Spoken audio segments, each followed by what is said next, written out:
আমরা এখন যেখানে যাচ্ছি সারাদিনের ক্লান্তি ভুলে মন একেবারে শান্ত হয়ে গেছে।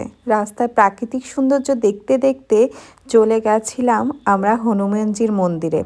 যে হনুমানজির মন্দিরটা এখানে সবথেকে বড় মন্দির এবং এখানেই ধারণা রাম এবং হনুমানজি সীতাকে আনার জন্য এখানেই কিন্তু ওনারা বসেছিলেন, মানে কথা বলেছিলেন।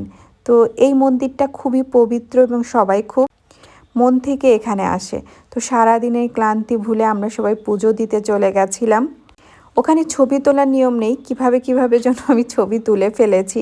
যাই হোক, আমাদের ভাগ্য ভালো যে আমরা যখনই গেছি তখনই পুজো শুরু হয়েছিল মাত্র। সেই কারণে বাবার চরণে কিন্তু আমরা পুজো দিতে পেরেছিলাম। তো মনটাও ভালো হয়ে গেছিল বাবাকে পুজো দিয়ে। কি আর বলবো বলো।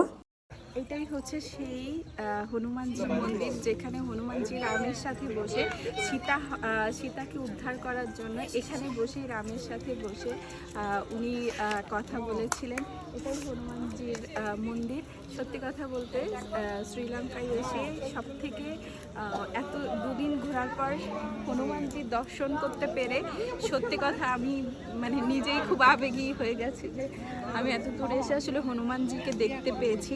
মন্দিরের ভিতরে ছবি তোলার মানে কোনো নেই, ছবি তোলা যাবে না, তাই দূর থেকে যতটুকু পেরেছি আমি তোমাদেরকে বলেছি এটাই হনুমানজির মন্দির। তারপর আমি যাব রাম লক্ষণ যেখানে হনুমানজির সাথে যুদ্ধ হয়েছিল সেখানে।